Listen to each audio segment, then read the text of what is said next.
Namaste, viewers. Welcome to Degula channel. In this episode, we will see one of the traditions which was being followed regularly and then very meticulously on Saturdays, particularly on Shravana Masa, the Shravana month. On Saturdays in the morning, um, all children used to have they were following this tradition. Now it is almost not there, extinct. We'll see what that tradition is. It's a tradition of seeking alms. Shravana Shanivara, that is Saturday of the Shravana month, it was observed during the month of Shravana of the lunar calendar. It holds a great significance in Hindu culture. It was being followed, particularly in South India. I do not know whether it was being followed in North India, but it was uh, regularly followed in South India. On this day, people, especially children, engage in a tradition of seeking alms. It was called local language ulav hogodu. Ulavige hoguvudu. This practice we will go through, we will explain that later. This practice is rooted in ancient customs and has several important cultural and spiritual aspects. One of the prominent rituals during Shravana Shanivara is the chanting of auspicious mantras, auspicious name of Lord Venkateshwara, saying Venkateshaya Mangalam, which is a fervent call to Lord Venkateshwara. When people stand in front of the houses of neighbors, they raise their voices and the relatives, the household people chant this mantra with great devotion. Children were particularly prepared, having they were wearing a dhoti and then a shalya like this. They were having it on their this thing. They used to put nama tilaka. Nama is three, one red in the middle and then two at the sides nama. With that attire, they used to go to the neighbor's house or they used to visit a friend's house, relation's house, and then in front of the house they used to call Venkateshaya Mangalam. When the people stand in front of the houses of neighbors, they raise their voices.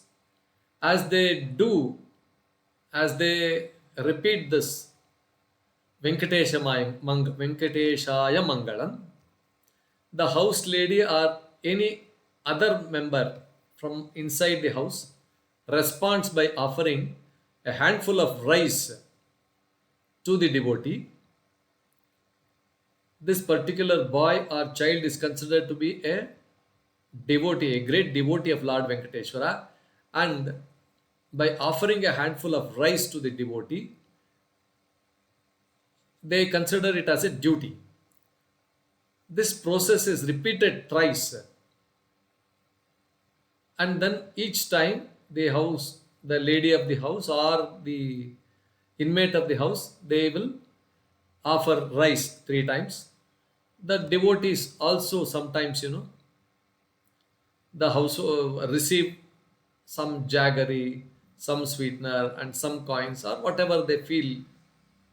They offer it to this, offer it to the boys, offer it to the children who come for seeking this. This they collected on all the 4 or 5 Shravana Shanivaras, the Saturdays, and at the end they prepare some sweet and then they distribute among the neighbors and then as prasadam and they consume it. Now, the significance of seeking alms, alms on Shravana Shanivara lies in its ability to instill some kind of humility and simplicity in individuals, especially children.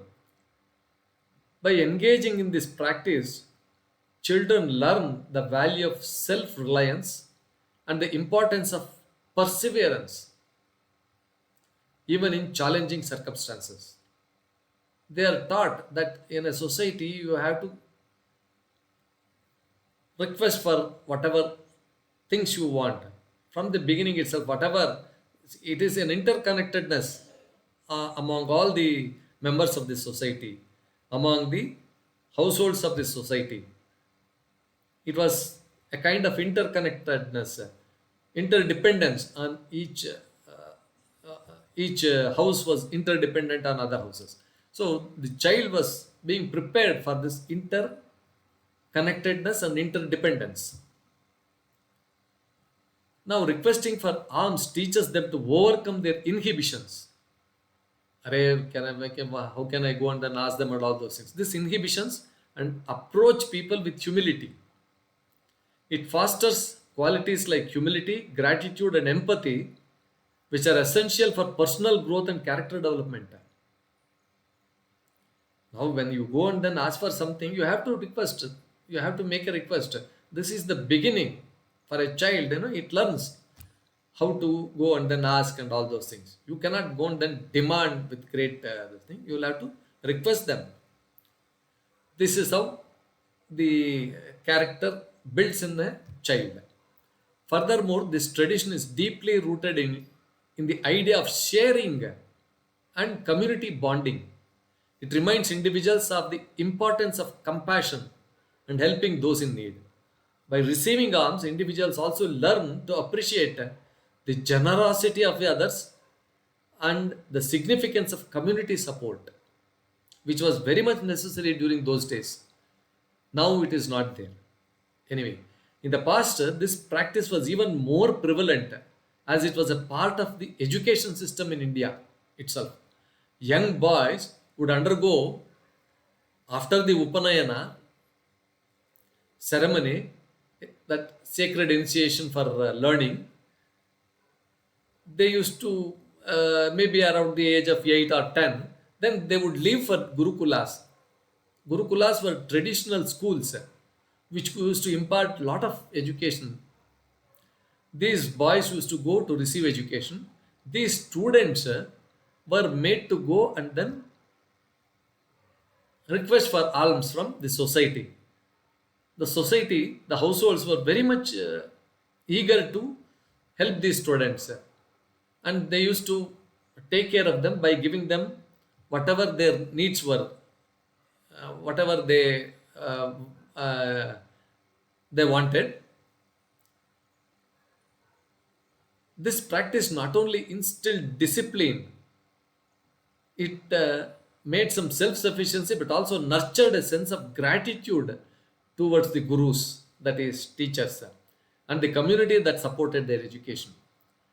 The tradition of seeking alms on particularly Shravana Shanivara has evolved over time. While it might not be as prevalent in urban areas, in some rural regions, children and adults still practice it with great enthusiasm.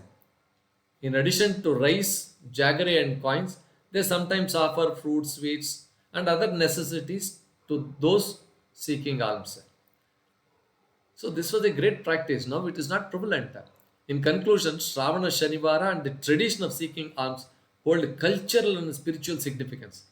They promote values like humility, self-reliance, gratitude, and community support. While this tradition may have evolved, its essence continues to be a reminder of our cultural heritage and the values we should cherish in our lives. It emphasizes the importance of simplicity, compassion, and the spirit of giving in our modern world.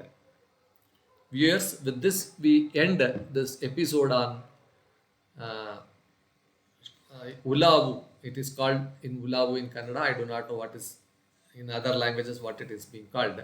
This is a practice which was prevalent. I thought I will share this with the through this media.